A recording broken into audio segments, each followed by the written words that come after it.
Salut tout le monde, c'est Mortal12, on se retrouve pour une nouvelle vidéo. Alors ça fait très longtemps que j'ai pas fait de vidéo, et donc aujourd'hui bah, on est sur un jeu, un livre interactif. Donc on va laisser passer pour aujourd'hui, pour peut-être quelques temps un peu Clash Royale et Clash of Clans, je reprendrai bien sûr, hein. Mais aujourd'hui on va faire une série ou un truc comme ça, quelques épisodes sur des livres interactifs si ça vous plaît. Parce que moi, ça me plaît. Le peu que j'ai fait hier, ouais, j'ai voulu faire la vidéo hier. Malheureusement, j'ai oublié de record avec le son. Donc, je suis obligé de recommencer. Voilà. Mais ouais, le peu que j'ai joué hier, c'est pas mal. C'est intéressant. Donc, ce jeu, ainsi que tous les autres jeux interactifs que vous pouvez trouver sur Play Store, et bah, sont, comment dire, des jeux dans lesquels nos choix vont influencer le cours de l'histoire. J'ai vu donc un peu sur Play Store le résumé de ce jeu. Donc nous on est Wakiza le sorcier, on a un mentor, en même temps avec le peu que j'ai lu aussi hier. Donc on a un mentor et on va devoir combattre un esprit maléfique, un démon appelé Wendigo. Donc on va faire recommencer et on va faire les mêmes choix. Bah, je ferai les mêmes choix que hier. Pour la lecture, normalement je le lirai à haute voix, vous me direz si vous voulez que je le lis à haute voix ou que je lis dans la tête pour que vous puissiez lire tranquillement. Par contre, le début de l'histoire, je laisserai quelques temps, vous aurez qu'à faire pause pour lire parce que c'est un peu chiant de lire la même histoire, de relire alors que hier j'ai fait la vidéo mais sans son, hein. Donc je vais recommencer, confirmer, ok. Donc je vais vous laisser. Je vais laisser quelques secondes, vous aurez qu'à faire pause pour lire.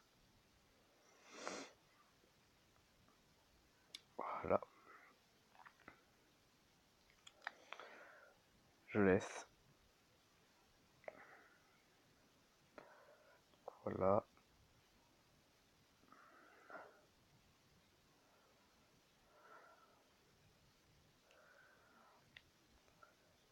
Juste à faire pause. Voilà.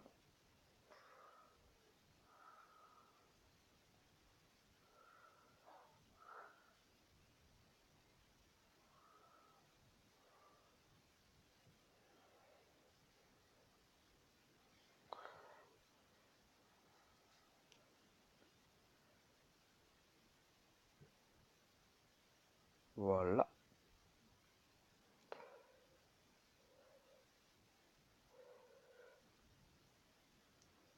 On vous laisse encore quelques secondes, le temps de faire pause.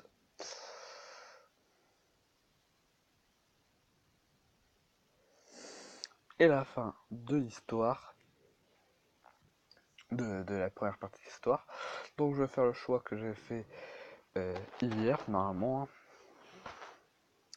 que la vidéo qui aurait dû sortir aujourd'hui normalement, mais elle sortira soit ce soir, soit demain. Si j'ai vraiment envie, bah je sortirai midi. Alors, chaud. Donc voilà, je vais faire pause et lire. Je pense que c'est bon. Donc, on va faire. Il y a deux choix pour l'instant. C'est je vais voir Usamekin, qui est le mentor, soit on va pas voir Usamekin. Moi j'avais fait je vais voir Usamekin. Maintenant, je vous laisse encore quelques secondes pour faire pause et lire l'histoire.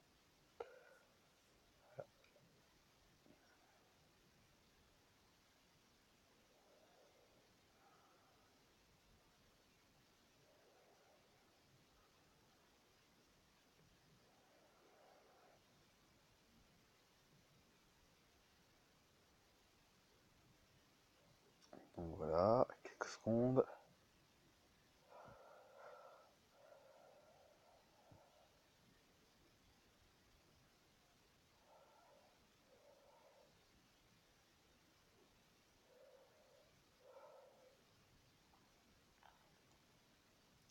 Donc vous pouvez voir déjà le début de l'histoire, elle est un peu bizarre, hein. Un sorcier qui fait des rêves dans lequel il y a son mentor et il se demande quelque chose.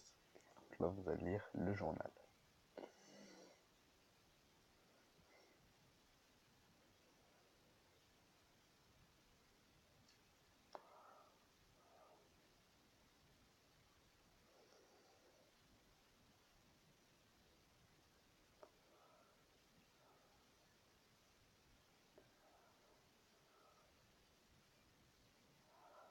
Et donc la fin de l'histoire, en même temps je vais mettre les 4 choix.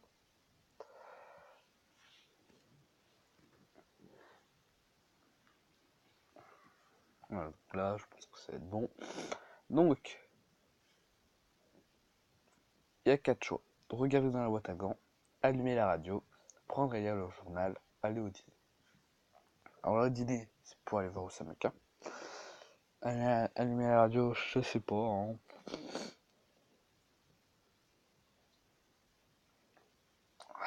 Après, boîte à gants ou le journal, moi j'ai appris prendre et lire le journal.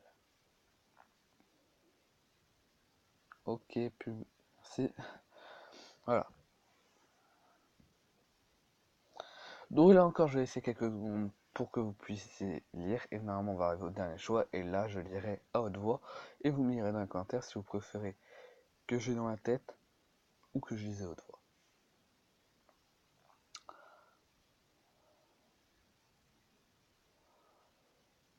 Là.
Donc, pour ceux qui ont peu le temps de lire tout, lisez la fin pendant que je vais dire les 4 choix. Il y a lire la lettre, regarder dans la boîte à gants, allumer la radio ou aller au dîner. Donc les 3 choix qui étaient imposés avec le journal sont toujours là. Maintenant, à la place du journal, il y a la lettre du mentor. Et moi, franchement, je serais tenté de lire la lettre. Je sais pas vous, mais moi je lirai la lettre. Moi je vois pas quel est l'intérêt d'allumer la radio. Lire la lettre, soit lire la lettre, soit la boîte à gants, soit le dîner, pas la radio. À moins qu'à la radio ils font une annonce, ouais il y a eu un meurtre, voilà, tac. Non, on va faire lire la lettre.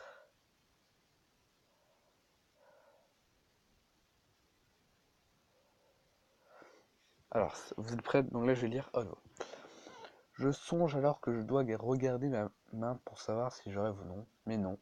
Mais mon esprit glisse littéralement sur mon injonction mentale et entame la lecture de la lettre qui m'attire l'œil, tant sa présence dans ce journal est impromptue. Wakiza. Nous voici à nouveau appelés à exercer nos dons. J'ai reçu une demande d'exorcisme pour une maison, la fameuse maison. Celle dont tout me part, ravagée par le drame de Walnut Street. Il y a un nouvel acquéreur qui l'a sans doute raflé pour une bouchée de pain du fait de cette sordide histoire.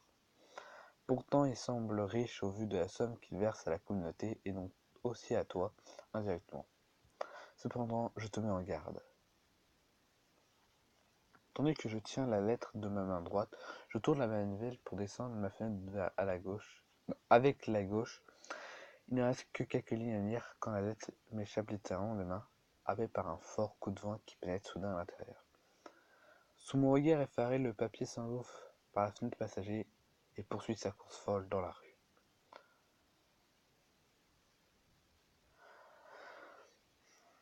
Alors, soit on va rattraper la lettre, on tente de rattraper la lettre, soit on va au dîner, soit on va exorciser la maison. Au dîner, il y a sûrement Wakiza, c'est non. Et il y a Usamekin. Donc je serais tenté d'aller au dîner à la lettre, je pense pas qu'on arrivera à la récupérer, hein. Puis on a déjà eu les infos qui nous... Ouais, c'est évident. Je pense qu'au dîner, il nous dirait la chose qu'il n'a pas eu le temps de lire. Ouais, on va faire aller au dîner, c'est parti. Je remonte Elliott Street, direction de notre dîner préféré. Les rues sont encore endormies et lorsque je passe la porte du restaurant, il n'y a que 2 personnes présentes. Un vieux routier et un homme d'affaires tiré à 4 épingles. Je fais signe à la serveuse et je vais m'asseoir dos au mur selon mon habitude. Je me sens mal à l'aise immédiatement. Je guette dehors et passe même en seconde vue. Je ne vois rien de bien spécial à part les amas d'énergie sombre qui trimballent les gens en permanence. Mais aucun démon, aucun gouaille, rien. Le temps s'étire, j'attends 5, 10, 15 minutes, puis un doute terrible s'empare de moi. Tout ça est irréel. Des alarmes sonnent au tréfonds de mon être. Je vois ma main. Je dois voir ma main. Je dois voir ma main. Monsieur, surpris, je lève les yeux vers la serveuse qui m'arrache de mes pensées, décondensée de ne pas l'avoir entendu venir. Oui, dis-je, distrait. Un vieux monsieur a laissé ça pour vous. Elle me tend une serviette blanche pliée, puis s'en va. Tous mes signaux d'alerte s'allument. Attendez, s'il vous plaît. Quand a-t-il déposé cela? Oh, je suis désolé, ce n'est pas à moi qu'il l'a donné, mais à l'équipe de nuit qui me l'a ensuite transmise. Transmis, pardon. Pourtant, c'est une femme. Transmise. D'ailleurs, ça les a beaucoup fait rire. Personne n'y croyait, mais comme le vieil indien insistait, ils m'ont transmis le message et moi, quand je vous avais déjà repéré, elle appuyait cette phrase d'un regard taquin. Je savais que vous veniez souvent, un bel homme comme vous, indien en plus. Pour c'est bien, ça se repère. Voilà, conclut-elle, avec un sourire ravageur, en tournant les talons dans un geste plus que calculé. Je savais que faire de son petit jeu et je baissai déjà les yeux vers la serviette pliée qui contenait cette phrase pour le moins énigmatique. Quel est le lieu pour se nourrir? Retrouve-moi.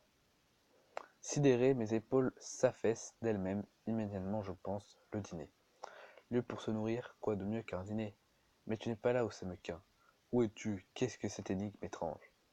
Perplexe, je plie mes affaires, n'attends même pas ma commande et ressors déjà non sans avoir remercié la serveuse et posé un billet de 20 $ sur le comptoir. D'un pas décidé, je pars droit vers ma voiture qui semble elle aussi s'impatienter. Ma Chevrolet noire prend le virage en glissant littéralement sur la roue comme ces vaisseaux spatiaux que j'aime tant dans ces films de science-fiction. Je songe à l'incroyable canular radiophonique d'Orson Welles et à l'impact profond qu'il eut sur les gens qui avaient véritablement cru à l'invasion d'extraterrestres. C'était il y a 15 ans maintenant, la guerre des mondes s'ils savaient. Je savoure ce vent d'automne léger qui me caresse le visage, rouler la fenêtre ouverte au volant de ma toute nouvelle voiture est un pur bonheur pour moi. Je regarde ma main gauche machinalement, mon cœur fait un bond, une alerte silencieuse vient de m'éveiller. J'ignore pourquoi, mais je suis pris par un fugace, je ne connais pas ce mot, mais puissant sentiment d'urgence. J'en ai la chair de poule et repose aussitôt mes mains fermement sur le volant. Je fixe des yeux la route. Je me demande pourquoi j'ai une telle réaction et fouille mon esprit. Je ne trouve rien, aucune raison valable et je me laisse happer par le paysage qui défile.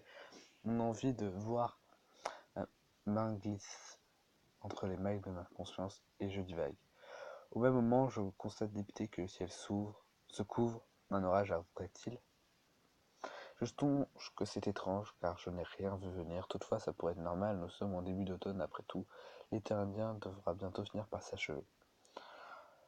Je me sens glissé dans un état cotonneux. Pourquoi voulais-je si ardemment regarder ma main déjà? Sans doute ce n'est-il pas important. Au carrefour, je stoppe mon véhicule, mon pressentiment demeurant par prudence, je songe à dilater mon corps d'énergie. Il n'y a personne dans les rues, je choisis cet arrêt court pour m'assurer que rien ni personne d'hostile n'est au alentour. Je me concentre entre moi-même et me lance ma bulle tout autour de moi. Au fur et à mesure qu'elle grandit, je perçois bien au-delà de mes limites corporelles normales. Je passe mes membranes, je m'ouvre, je ressens une multitude de perceptions autres, couleurs, parfums, entités visibles et invisibles, puis soudain je le vois. Un esprit démoniaque. En pleine rue, à 2 pas de chez moi. Ma seconde vue l'examine et c'est alors tout à fait clair pour moi. Mon intuition était juste, quelque chose se trame, les rares passe-temps matinaux marchent en dessous de la masse d'ombre que forme le mauvais esprit, sans rien voir. Les badauds demeurent confiants, paisibles, occupés à leur journée qui débute alors qu'ils devraient être terrassés de frayeur par une telle chose. Bien sûr, ils ne voient rien, seuls les sorciers les voient grâce à ce qu'on appelle la seconde vue. Et seul un sorcier peut s'intéresser à ces entités de l'ombre. S'ils sont là, c'est qu'ils cherchent quelque chose ou quelqu'un. Moi, par exemple. Je plie ses yeux et observe mieux. Ils cherchent quelque chose de manière active et scrute. Aucun doute, c'est moi qu'ils visent. Ils chassent mon énergie. Oula! Ils chassent mon énergie ou pire, mon âme. J'ai dû mettre le doigt sur une importante révélation dans mon rêve de cette nuit. Alors, 2 choix. Soit on est un lâche, soit on va l'affronter. On sait pas c'est quoi ce démon, on sait pas c'est qui, ça se trouve c'est Wendigo, hein, comme je vous l'ai dit au début de vidéo, que cette histoire on doit combattre un démon qui s'appelle Wendigo.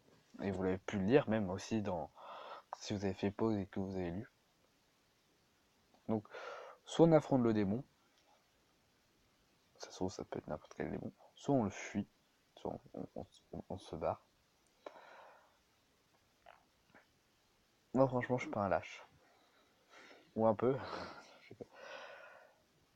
Quand je sais qu'un truc est perdu d'avance, j'y vais pas. Hein, mais bon. Donc moi, franchement, dans l'histoire on est un sorcier, on a moyen de le battre, donc je pense que le mieux c'est d'affronter. Après en plus on sait même pas c'est qui, on nous parle juste d'un démon. Ça se trouve il va peut-être nous parler. Ah là là. Moi je crois que on va affronter ce démon. On va affronter. Allez c'est parti. Le temps d'un souffle, le mauvais esprit fonce déjà sur moi. Une peur sourde s'immisce dans mes tripes. Surpris par sa vitesse et par pur réflexe, j'appuie sur l'accélérateur et tente de me mettre sur le bas-côté à droite. Mais dans ma précipitation, je lâche l'embrayage trop tôt et la voiture cale. Le pare-choc cogne le trottoir. J'ouvre la porte pour fuir, mais l'entité d'ombre s'engouffre à une vitesse fulgurante dans l'habitacle. Est-ce un gouaille? Une salve de peur m'envahit, le démon m'a heurté et m'englue déjà.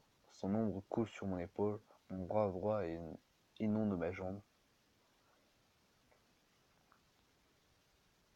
Une réaction violente me submerge, je chasse la peur, je sors mon coutelas d'ivoire pour le pourfendre. Je contorsionne mon corps pour l'atteindre, mais la lame fend l'air, car il se rétracte déjà sur la banquette arrière.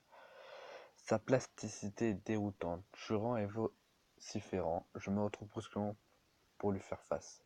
Au fond de ma Chevrolet, l'ombre du diable s'est invitée. Il virevolte et fanfaronne comme un boxeur dément sur un ring, persuadé de sa victoire.